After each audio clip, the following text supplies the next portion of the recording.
ఈరోజే మార్గశిర సోమవారం. ఎంతో పవిత్రమైన విశేషమైన రోజు. మార్గశిర మాసము అంటే లక్ష్మీనారాయణలకు ప్రీతికరమైన మాసం. అదేవిధంగా మహాశివుడికి మార్గశిర మాసము అంటే చాలా ఇష్టం. అందులోనూ సోమవారం రోజు మహాశివుణ్ణి పూజిస్తే విశేషమైన పుణ్య ఫలితాలు కలుగుతాయి. మరి ఎంతో పవిత్రమైన విశేషమైన ఈరోజు ఈ కథలను విన్నా, చదివినా, చెప్పినా, వినిపించినా జన్మల దరిద్రం తొలగి కోటి జన్మల పుణ్యం వస్తుంది. సకల శుభాలు కలుగుతాయి. సుమారు 300 సంవత్సరాల క్రితం జరిగిన కథను ఇప్పుడు తెలుసుకుందాం. కర్ణాటకలో దక్షిణాన ఒక భక్తుడు ఉండేవాడు. అతని పేరు సుధర్ముడు. అతని తల్లికి వయసు పైబడుతూ ఉంటుంది. ఆమె కాశీకి వెళ్ళి విశ్వనాథుడైన ఆ శివుని ఒడిలో చనిపోవాలని కోరుకుంటుంది. అప్పుడు ఆమె తన కొడుకుతో ఇలా పలుకుతుంది: సుధర్మ, దయచేసి నన్ను కాశీకి తీసుకెళ్ళు.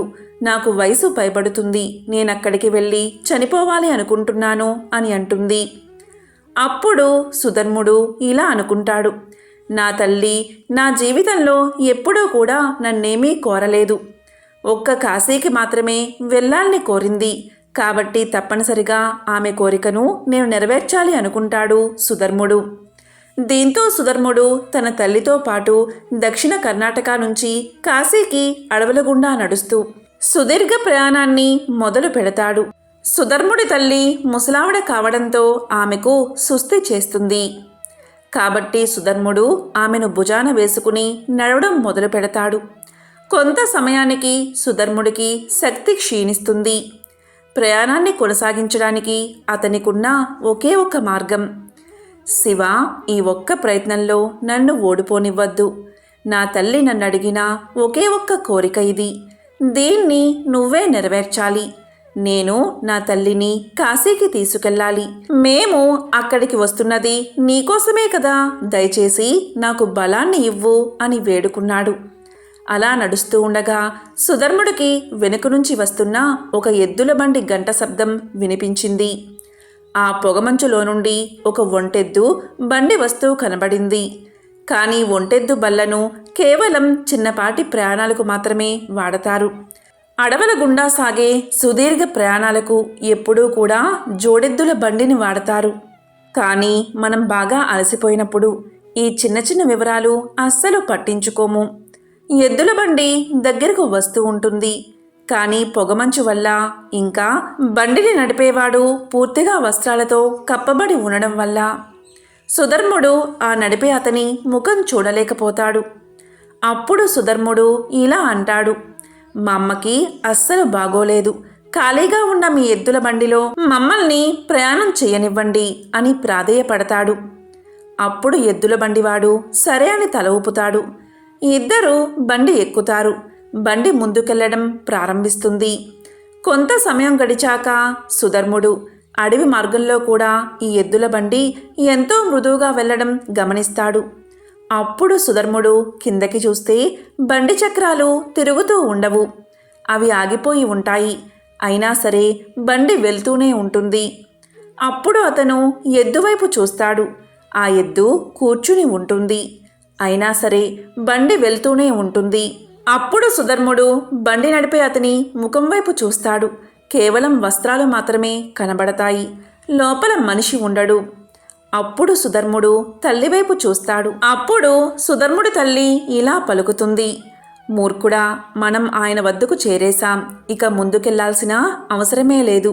ఇదే ఆ చోటు. ఇక నేను వెళ్తాను అని అక్కడే శరీరాన్ని వదిలేస్తుంది. ఆ ఎద్దు, బండి, ఇంకా నడిపే అతను అందరూ మాయమైపోతారు. ఇక సుధర్ముడు గ్రామానికి తిరిగొస్తాడు. అప్పుడు అందరూ కూడా ఇలా అంటారు: ఇతను చాలా త్వరగా వచ్చేశాడు. తన తల్లిని కాశీకి తీసుకుని వెళ్ళుండడు. తన్ని మధ్యలో ఎక్కడో వదిలేసి ఉంటాడు అని అనుకుంటారు. అందరూ కూడా సుధర్ముణ్ణి ఇలా ప్రశ్నిస్తారు: నీ తల్లిని నువ్వు ఎక్కడ వదిలేశావు అని అడుగుతారు. అప్పుడు సుధర్ముడు ఇలా సమాధానం చెప్తాడు: లేదు, మేం వెళ్లాల్సిన అవసరమే రాలేదు. ఆ మహాశివుడే మా కోసం వచ్చాడు అంటాడు. దానికి ఇరుగు పొరుగువారు ఇదంతా చెత్త వాగుడు అని పలుకుతారు. అప్పుడు సుధర్ముడు ఇలా చెప్తాడు: మీరేమనుకుంటున్నారు అనేది నాకు అనవసరం. ఆ మహాశివుడే మా కోసం వచ్చాడు. నా జీవితం వెలిగించబడింది. నా మనస్సాక్షికి ఇది తెలుసు. మీకు అది తెలియకపోతే అది మీ సమస్య అంటాడు.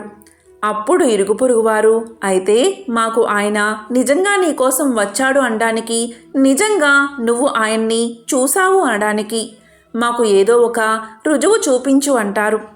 అప్పుడు సుధర్ముడు, అదంతా నాకు తెలియదు. ఎందుకంటే నేను ఆయన్ని చూడలేదు. నేను కేవలం ముఖంపై ఉండే వస్త్రాన్ని మాత్రమే చూశాను. లోపల ముఖం కనబడలేదు. అక్కడ ఏమీ లేదు అని సమాధానం చెప్తాడు. అప్పుడు ఉన్నట్టుండి అందరూ కూడా ఈ వ్యక్తి అంటే సుధర్ముడు మాయమైపోవడాన్ని గమనిస్తారు. వాళ్లకు కేవలం సుధర్ముడి వస్త్రాలు మాత్రమే కనబడతాయి. తర్వాతి కాలంలో సుధర్ముడు గొప్ప ముని అవుతాడు. సుధర్ముడు ఎక్కడికి వెళ్ళినా సరే అందరూ ఆయన్ని శూన్యముఖంగా గుర్తించేవారు. ఇదంతా ఆ మహాశివుడి మాయ. భక్తుల కోసం తానే స్వయంగా దిగివచ్చాడు మహాశివుడు. ఎంతో పవిత్రమైన విశేషమైన ఈ కథను విన్నా, చదివినా, చెప్పినా, వినిపించినా శివ సాయుధ్యం లభిస్తుంది. ఇక మహాశివుడికి సంబంధించిన మరొక కథను ఇప్పుడు తెలుసుకుందాం. మైసూరు నుంచి 16 కిలోమీటర్ల దూరంలో మల్లా అని ఒక శివభక్తుడు ఉండేవాడు. ఇతను ఏ సాంప్రదాయానికి కానీ లేదా మనకి తెలిసిన ఏ ఆధార విధానానికి కానీ ధ్యాన విధానానికి కానీ చెందినవాడు కాదు. కానీ మల్లకు బాల్యం నుంచి కూడా కళ్ళు మూసుకున్నాడంటే అతనికి కనబడేది ఆ శివుడి రూపమే. బహుశా అతనికి భక్తుడు అనే పదం సరిపోదేమో. అతనిలా కొన్ని లక్షల మంది ఉన్నారు. వాళ్ళందరూ శివుడి బందీలు. వాళ్లకు వేరే ఎంపిక లేదు. మల్లకి శివుడి గురించి ఏమీ తెలియదు. అతను ఎటువంటి పని కానీ కల్నీ కానీ నేర్చుకోలేదు. ఎవరినైనా ఆపి తమ దగ్గర నుంచి తనకు కావాల్సింది తీసుకోవడం తప్పని మల్లకు ఎప్పుడూ అనిపించలేదు. అందుకే ప్రతి ఒక్కరూ మల్లని బందిపోటు అని పిలిచేవారు. ప్రజలకి ఉన్న ఏకైక అరణ్య మార్గంలో అతను నిత్యము కూడా బందిపోటు దొంగతనాలకు పాల్పడుతూ ఉండేవాడు. మల్లా అలా బెదిరించి లాక్కునే చోటు కల్లన మూలై అని ప్రసిద్ధి చెందింది. కల్లన మూలై అంటే ఆ దొంగ యొక్క ప్రదేశమని. మొదట్లో అందరూ కూడా మల్లను శపించేవారు. కానీ సంవత్సరం చివరికి వచ్చేసరికి అతను ప్రజల నుంచి లాక్కున్న ప్రతి పైసాని కూడా మహాశివరాత్రి వేడుకలు చేయడానికి ఖర్చు పెట్టేవాడు. ఒక పెద్ద వేడుక చేసేవాడు. కాబట్టి కొన్ని సంవత్సరాలు గడిచాక అందరూ మల్లను గొప్ప భక్తుడిగా గుర్తించి ఆయనకి స్వచ్ఛందంగా చందాలు ఇవ్వడం మొదలు పెడతారు.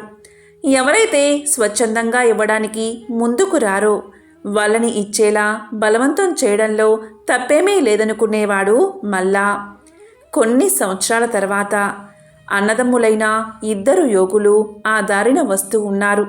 వాళ్ళు అలా వస్తూ బందిపోటు దొంగ అయిన మల్లని చూసి ఇలా పలికారు, నీ భక్తి అమోఘం, కానీ నీ విధానాలు అందరికీ హాని చేస్తున్నాయి అని పలుకుతారు. అందుకు మల్లా ఇలా అంటాడు, నేను ఇదంతా శివుని కోసమే కదా చేస్తున్నాను, అందులో తప్పేముంది అని అంటాడు. అప్పుడు ఆ యోగులు తమ యోగ బోధ ద్వారా మల్లను సన్మార్గంలో పెడతారు.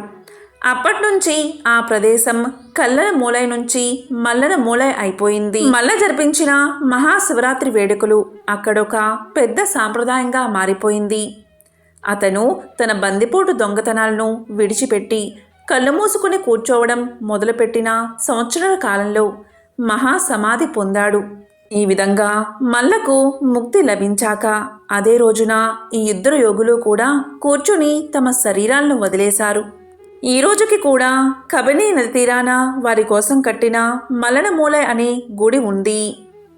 కుబేరుడు యక్షరాజు. యక్షులంటే మధ్యస్థ జీవాలు. వాళ్ళిక్కడి జీవమూ కాదు, అలాగే పరానికి చెందిన జీవమూ కాదు. వాళ్ళు మధ్యస్థితిలో ఉండేవాళ్ళు. లంకాధిపతి అయిన రావణుడు కుబేరుణ్ణి లంక నుంచి బయటికి వెళ్ళగొడతారు. దాంతో కుబేరుడు మహాశివుణ్ణి ప్రార్థించగానే మహాశివుడు కుబేరుడికి రాజ్యాన్ని ఇస్తాడు. అదేవిధంగా సంపదలకు అధినాయకుడిగా చేస్తాడు. ఈ విధంగా కుబేరుడు శివుడికి మహాభక్తుడవుతాడు. ఒకరోజు కుబేరుడు శివుని దగ్గరకు వచ్చి, మహాశివ, నీకు ఏం చెయ్యమంటావో చెప్పు, నేను నీకు ఏదొకటి చెయ్యాలి అనుకుంటున్నాను అంటాడు. అప్పుడు శివుడు ఇలా పలుకుతాడు, ఓహో, నువ్వు నా కోసం ఏం చెయ్యలేవు, నా కోసం నువ్వు ఏం చెయ్యగలవు, నాకు ఏమీ అక్కర్లేదు, నేను బాగానే ఉన్నాను అని చెబుతాడు. తరువాత గణపతిని చూపుతూ ఇలా అంటాడు శివుడు, నా కుమారుడు గణపతికి ఎప్పుడూ ఆకలి వేస్తూనే ఉంటుంది, అతన్ని తీసుకెళ్ళి బాగా భోజనం పెట్టు అంటాడు మహాశివుడు. దానికి కుబేరుడు, అలాగే మహాశివ, అది నాకసలు సమస్యే కాదు అని గణపతిని భోజనానికి తీసుకువెళ్తాడు. కుబేరుడు గణపతికి భోజనం వడ్డిస్తాడు. గణపతి తింటూనే ఉంటాడు. అలా తింటూనే ఉంటాడు. కుబేరుడు వందలాది వంట మనుషులను పనిలో పెట్టి అపారమైన ఆహారాన్ని వండిస్తాడు. గణపతి అంతా తినేస్తాడు. దాంతో కుబేరుడు ఇలా పలుకుతాడు, ఓ గణేశ, ఆగు, ఈ విధంగా తింటే నీ పొట్ట పగిలిపోతుంది అంటాడు.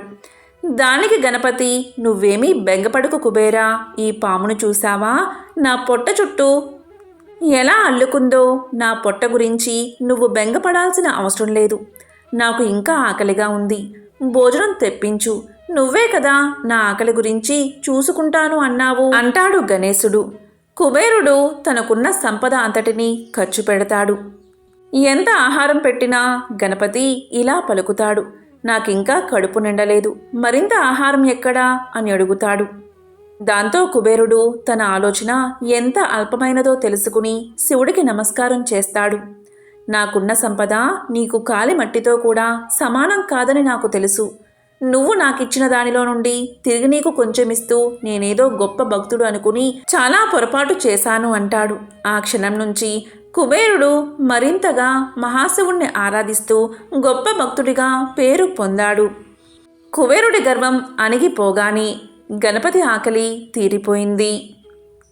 ఎంతో పవిత్రమైన విశేషమైన ఈరోజు ఈ కథలను విన్నా, చదివినా, చెప్పినా, వినిపించినా జన్మల పాపాలు తొలగి కోటి జన్మల పుణ్యం వస్తుంది. ఈ కథ శివ మహాపురాణంలోనిది. పూర్వం దేవగిరి అనే పర్వతరాజ సమీపంలో భరద్వాజ గోత్రికుడు, వేదశాస్త్ర పారంగతుడు, నిత్యాగ్నిహోత్రి, బ్రహ్మవేత్త, శివర్చనాశీలుడు అయిన సుదర్శనుడు అనే బ్రాహ్మణుడు ఉండేవాడు. అతని భార్య పేరు సుదేహ.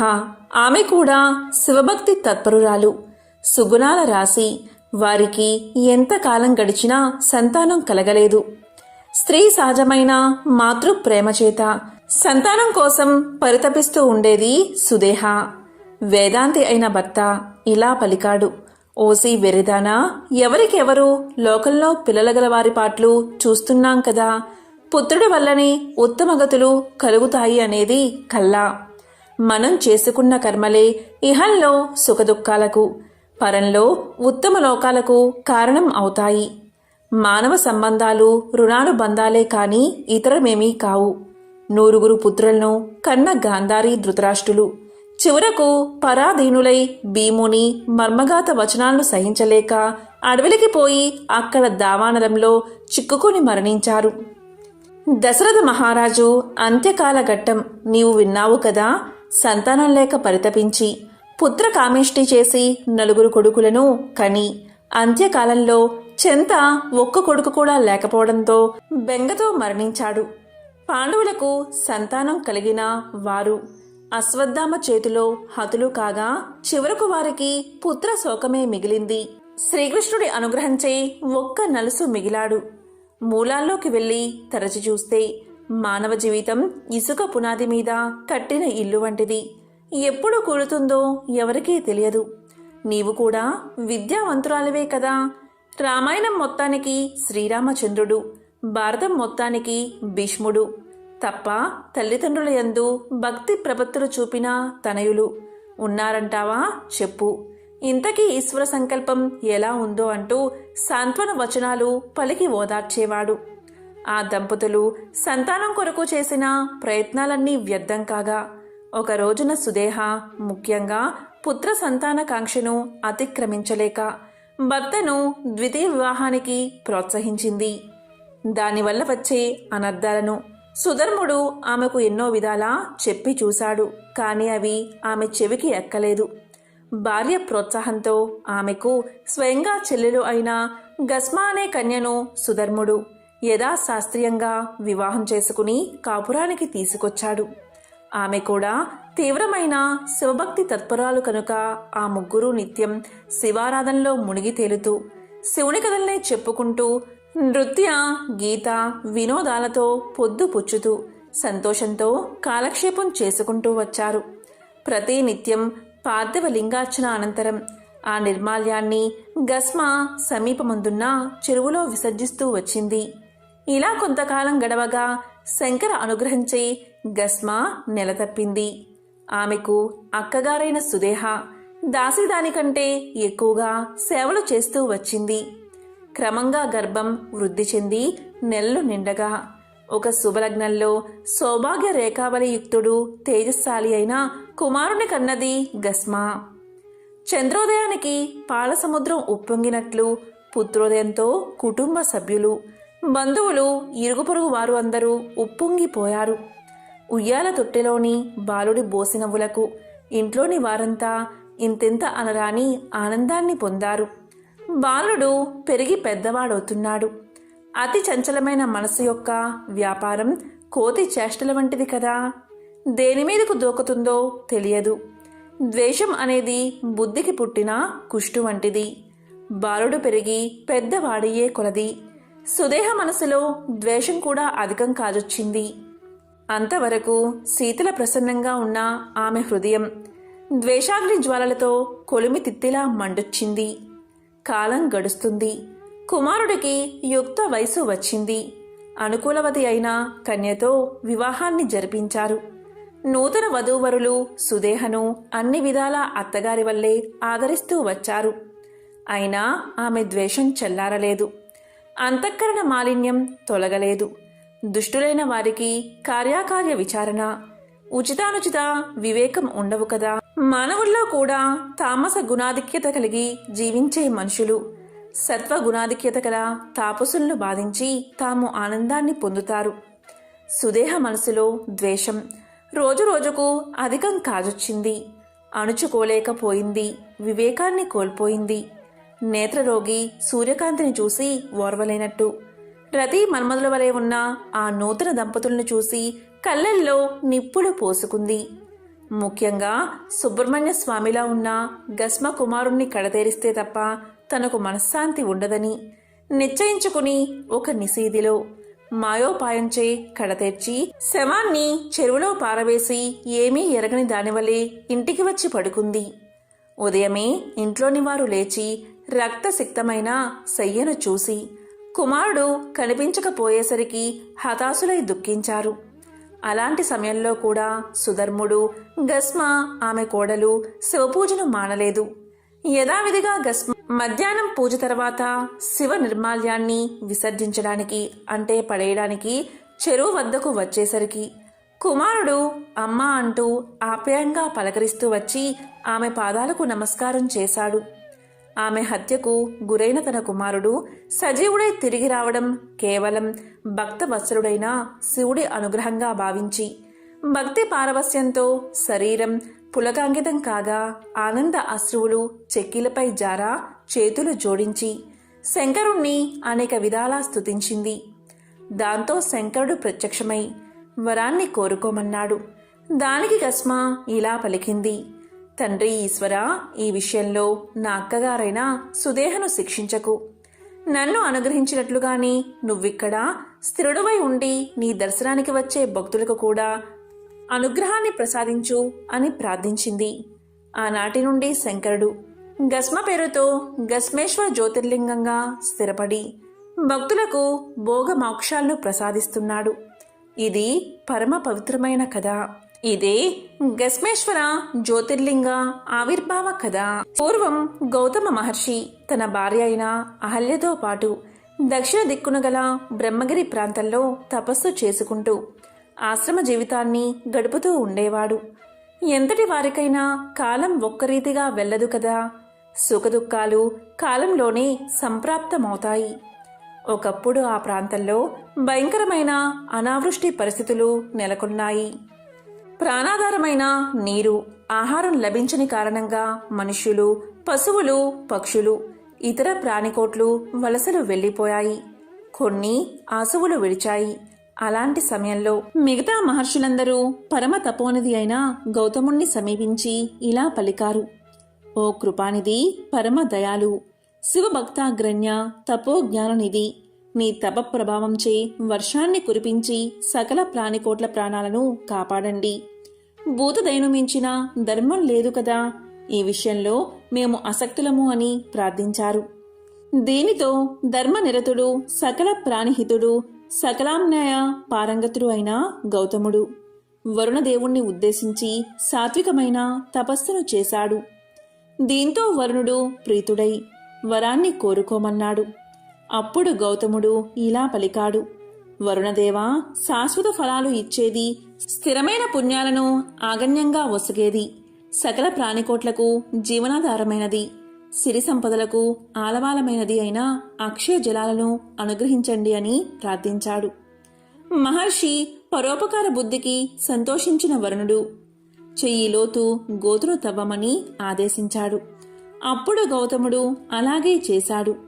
జలాధిపతి అయిన వరుణుడు దానిని మధురమైన అక్షయ జలాలతో నింపి ఇలా ఆశీర్వదించాడు: ఓ మహర్షి, ఈ జలాలు అక్షయమొకటే కాక ఇది గొప్ప తీర్థమై నీ పేరుతో ప్రసిద్ధిని పొందుతుంది.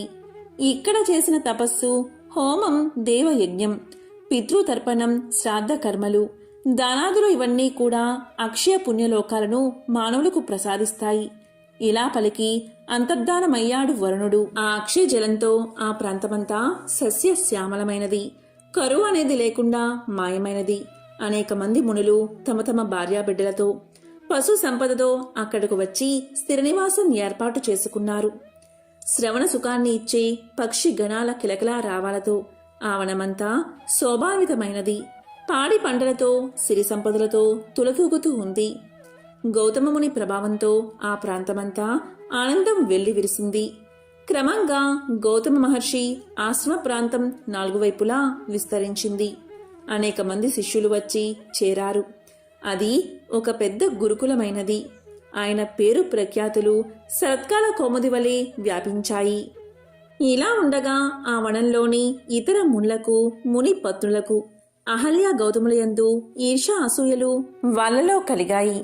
ఎంతటి వారైనా అరిషడ్వర్గాలను జయించలేరు, ఈర్ష అసూయలను అణుచుకోలేరు. వారందరూ అహల్య గౌతములను అక్కడి నుంచి పంపించేయాలి అనే విషయంలో ఏకాభిప్రాయానికి వచ్చారు. వారు తమ తపశక్తిచే బక్కచిక్కిన ఒక మాయాగోవును సృష్టించి గౌతముని ఆశ్రమంలోనికి తోలారు. ఆవు గౌతముని పంట పొలంలో పడి మేస్తూ ఉండగా గౌతముడు చూచి ఎండుగడ్డి పరకలతో దాన్ని అదిలించాడు. గడ్డిపోచు తగలగాని ఆ మాయాగోవు మరణించింది.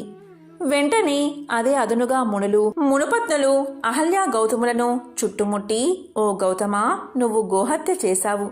అంతకంటే మహాపాతకం మరొకటి లేదు. నీ ముఖం కూడా చూడరాదు. నీ ముఖదర్శన మాత్రం చేతనే మాకు పాపాలు అంటుకుంటాయి. నువ్విక్కడ ఉంటే మా కర్మకండ అంతా వ్యర్థమే. అవి ఫలాలను ఇవ్వవు. ఇంద్రాది దేవతలు మా హవిస్సులను స్వీకరిస్తారనేది పైన కల్లా. ఇక నీవు నీ కుటుంబంతో, శిష్యులతో కలిసి కాశీ నగరానికి వెళ్ళిపో. అక్కడ నిత్యుడు, శాశ్వతుడు అయిన విశ్వేశ్వరుడు ఉన్నాడు. సకల కల్మషహరణి అయిన గంగ ఉంది. శాశ్వతంగా అక్కడ ఉండిపో అని నిందించారు. ఇంకా అనేక నింద్యా వాక్యాలను పలికి దూషించారు. మునుల కాపట్యాన్ని గ్రహించలేని గౌతముడు భార్యతో కలిసి కాశీ నగరానికి చేరుకుని తీవ్రమైన తపస్సుకు ఉపక్రమించాడు. దీంతో శివుడు ప్రత్యక్షమై గౌతమ మునికి బ్రహ్మగిరిని చేరుకుని అక్కడే తపస్సును కొనసాగించమని చెప్పాడు. గౌతముడు కాశీ నగరాన్ని వదిలి కొద్ది రోజులు పయనించి భార్యతో కలిసి బ్రహ్మగిరికి వచ్చి చేరాడు. వచ్చి ఆ పర్వతానికి 101 సార్లు ప్రదక్షిణం చేసి గౌతమీ తీర్థం చెంత కూర్చుని మట్టితో పార్థివలింగాన్ని నిర్మించి ప్రతిష్ఠ చేసి యథావిధిగా అర్చించడం మొదలుపెట్టాడు. ఆయన భార్యా శిష్యులు కూడా ఆయనకు తోడుగా నిలిచారు. ఆయన సద్బుద్ధికి మెచ్చిన శంకరుడు పార్వతితో ప్రమద గణాలతో కూడి ప్రత్యక్షమై ఇలా పలికాడు: ఓ గౌతమముని, పరోపకార పరాయణుడవైన నీవు ధన్యుడివి, కృతార్థుడివి, సర్వకాలాల్లోని పాపరహితుడివి. మీ దంపతుల నామస్మరణ మాత్రం చేతనే మానవులు పాప విముక్తులు అవుతారు. అట్టిచో మీకు పాపం ఎక్కడిది? నీ తపశక్తిని చూసి సహించలేని కొందరు కృతజ్ఞులు ఈ నీచపు పనికి సిద్ధపడి మాయాగోవును సృష్టించి అభిచార క్రియచే దాన్ని వారే చంపి ఆ హత్యా నేరాన్ని నీ మీద మోపి నిన్ను బహిష్కరించారు. ఏ దుర్మార్గులైతే నీకు ఆపదను కలిగించారో వారే పాపాత్ములు, దురాచారులు, కృతజ్ఞులు అవుతారు. గోహత్య మహాపాపం వారిని చుట్టుకుంటుంది. వారికి ఎక్కడైనా నిష్కృతి లేదు. ఈ పాప కార్యానికి ఒడిగట్టిన వారు 5. మిగిలిన వారు మాయలో పడ్డారు. నీకు ఏం వరం కావాలో కోరుకో అన్నాడు శంకరుడు. గోహత్యా పాపంతో కుమిలిపోతున్న గౌతముడు అందరములో వింటూ ఉండగా మహాదేవుడు పలికిన ప్రేమ దయార్థ వచనాలకు సంతోషించి ఇలా ప్రార్థించాడు. ఓ మహేశ్వర, ఆ 5 మునులు నాకు మహా ఉపకారం చేశారు. వారలా చేసి ఉండకపోతే నీ దర్శనం నాకు లభించి ఉండేది కాదు కదా. నాకింత మహద్భాగ్యాన్ని కలిగించిన వారు ధన్యులు. నీ శిరస్సు మీది గంగను ఇక్కడ విడిచి లోకోపకారం చెయ్యి. నేనింతకంటే కోరేదేదీ లేదు అని పలకగానే భక్తవత్సలుడైన గంగాధరుడు సంతోషించి తన జటాజూటమునందలి గంగను అక్కడ విడిచి దానికి పుష్కర ప్రభావాన్ని కల్పించాడు. దేవతలు మరియు అక్కడి శివభక్తులైన మునుల కోరికచే తానక్కడ త్రయంబకేశ్వర నామంతో జ్యోతిర్లింగ స్వరూపంగా ఉండిపోయాడు. గౌతముణ్ణి శంకరుడు ఇలా ఆశీర్వదించాడు. ఓ మహర్షి, ఇక ఈ పైన ఈ జలాలు అక్షయంగా ప్రవహిస్తాయి. ఇది గొప్ప తీర్థమవుతుంది. ఈ దివ్యవాహిని నీ పేరుతో గౌతమీ నదిగా దక్షిణ భారత ఖండంలో ప్రసిద్ధి వహించి ప్రజలచే నిత్యం పూజలందుకుంటుంది. ఇది దక్షిణ గంగగా వాసికెక్కుతుంది. దీని మహిమ వర్ణనాతీతం. దీన్ని ఆశ్రయించిన మనుషులకు ఈ గంగా సకల సంపదలను ఇస్తుంది. ఇలా ఆశీర్వదించి అంతర్ధానమయ్యాడు మహేశ్వరుడు. పూర్వకాలంలో విదిశా పట్టణం ఉండేది. ఆ పట్టణం సర్వ సంపదలతో తులతూగుతూ ఉండేది. ఆ పట్టణంలోని వారందరూ విద్యావంతులే. ఆ పట్టణంలోని ప్రజలంతా ఆనందంగా జీవిస్తూ ఉండేవారు. ఆ పట్టణంలో ఒకరోజు ఒక బాలుడు మరణించాడు. అతను తల్లిదండ్రులకు ఏకైక పుత్రుడు. ఎంతో అందంగా ఉండేవాడు. ఆ పిల్లవాడి మరణం వల్ల తల్లిదండ్రులు ఎంతో రోదిస్తున్నారు. వారి బాధ చుట్టుపక్కల వారు చూడలేక ఎంతో దుఃఖిస్తున్నారు. చివరకు ఆ పసివాడిని శ్మశానానికి తీసుకుపోయారు. అక్కడ కూడా తల్లిదండ్రులు, బంధువులు ఎంతో విలపిస్తున్నారు. పాతి పెట్టకుండా కాలం వెళ్లబుచ్చుతున్నారు. కానీ కార్యాన్ని చేయడం లేదు. అప్పుడు ఒక గెద్ద వారి దగ్గరకు వచ్చి వారితో ఇలా పలుకుతుంది. మీరు పిల్లవాడి శరీరం ఇక్కడ పెట్టి పెద్దగా ఎడడం కాదు. అదిగో సూర్యుడు అస్తమిస్తున్నాడు. దెయ్యాలు, భూతాలు, ప్రేత పిశాచాలు భూమికి వచ్చే సమయం అవుతుంది. వాటి వల్ల మీకు అపాయం కలగవచ్చు. పుట్టినవారు గిట్టక తప్పదు.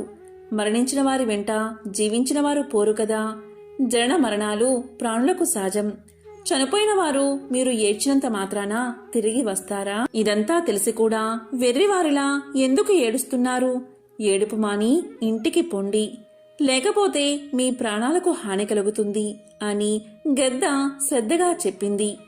గెద్ద మాటలకు వారంతా భయపడి వారంతా బాలుణ్ణి అక్కడే విడిచిపోతూ ఉంటారు. అంతలో అక్కడికి ఒక నక్క వస్తుంది. అది ఇలా పలుకుతుంది. గెద్ద చెప్పినవన్నీ అబద్ధాలే.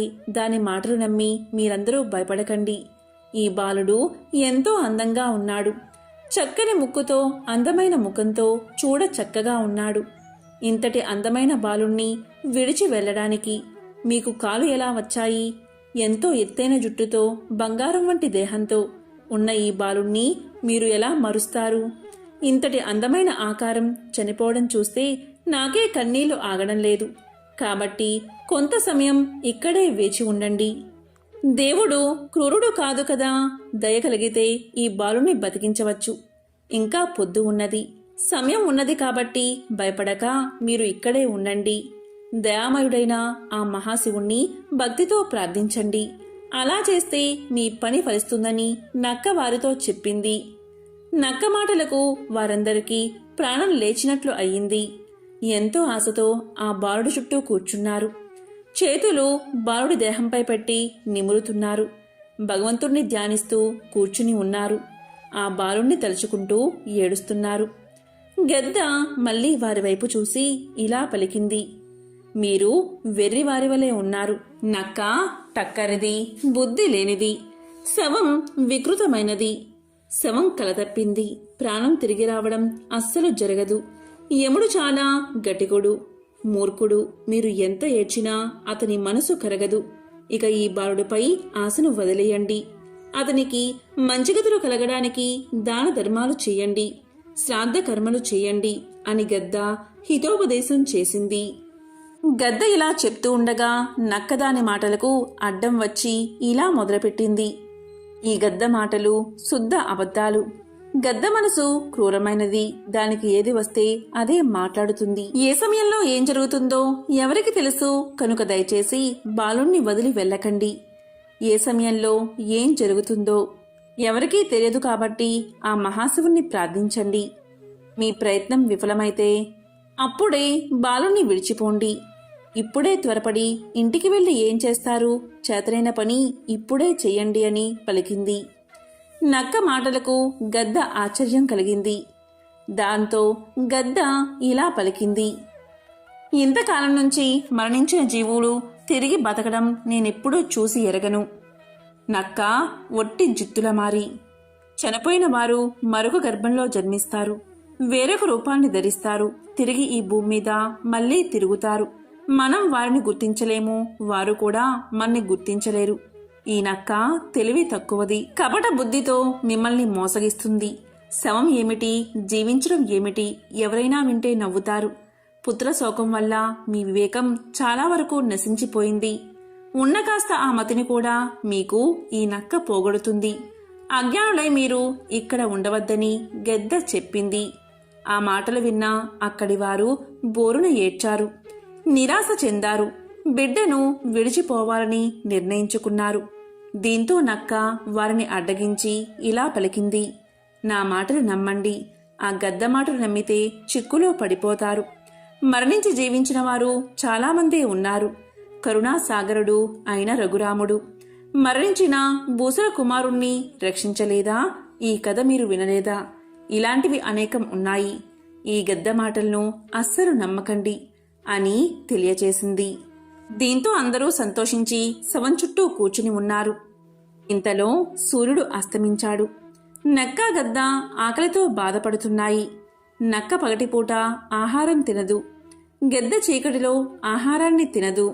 వీళ్లంతా పగలు వచ్చారు కాబట్టి వీళ్ళని వెళ్ళమని చెప్తే ఆ బాలుణ్ణే తినవచ్చని గద్ద ఆలోచన. ఇక నక్క వీరు వెళ్తే పగలే ఆ బాలుణ్ణి గద్ద ఆరగించి తనకు చీకటి పడ్డాక ఆహారం లేకుండా చేస్తుందని తనకు వచ్చిన మాటలు చెబుతూ వారిని వెళ్లకుండా చేసింది. చీకటి పడ్డాక ఆ బాలుణ్ణి తినవచ్చని నక్క ఆలోచన. ఇలా గద్ద నక్క తమ తమ ఆకలి తీర్చుకోవడానికి వాదోపవాదనలు సాగించాయి. ఇక బాలుడి బంధువులు దుఃఖం వల్ల మతి భ్రమించి ఉన్నారు. వారికి ఈ కపట తంత్రాలు అర్థం కాలేదు. ఇక సూర్యుడు అస్తమించాక శ్మశాన భూమిలో సంచరించడానికి శంకరుడు విచ్చేశాడు. అతను దయామయుడు, దీనులకు దిక్కు, మొక్కిన వారికి చిక్కులు లేకుండా చేస్తాడు. ఆ మహాశివుడు చూపే దయకు హద్దులు ఉండవు.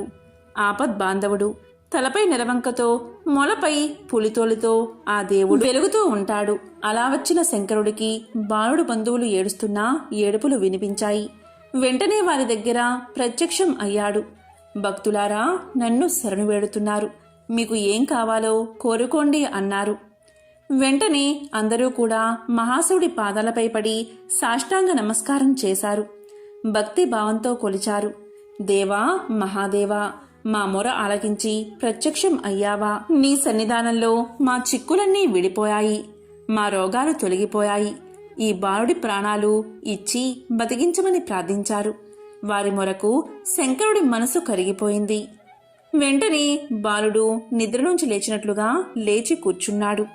శంకరుడు ఇలా పలికాడు, ఈ బాలుడు నిండు నూరేళ్లు బతుకుతాడు అని చెప్పి ఆకలితో ఉన్న నక్క గద్దలకు అసలు ఆకలి బాధే తెలియకుండా వరాన్ని ప్రసాదించాడు. ఇలా వరాన్ని ప్రసాదించి శివుడు అంతర్ధానమయ్యాడు. సజీవుడైన బాలుణ్ణి చూసి ఎంతో ఆనందంతో అందరూ కౌగిలించుకున్నారు. కాబట్టి ఆ మహాశివుణ్ణి భక్తితో ఆరాధించిన వారికి ఆలస్యమైనా సరే ముక్తి లభిస్తుంది, కోరిన కోరికలు తీరతాయి. కాబట్టి ఎంతో పవిత్రమైన విశేషమైన ఈ మార్గశిర సోమవారం రోజు శివుడి భక్తులకు సంబంధించిన ఈ కథలను విన్నా, చదివినా, చెప్పినా, వినిపించినా జన్మల దోషాలు తొలగి కోటి జన్మల పుణ్యం వస్తుంది, సకల శుభాలు కలుగుతాయి. ఓం నమః శివాయ. ఓం నమో నారాయణాయ.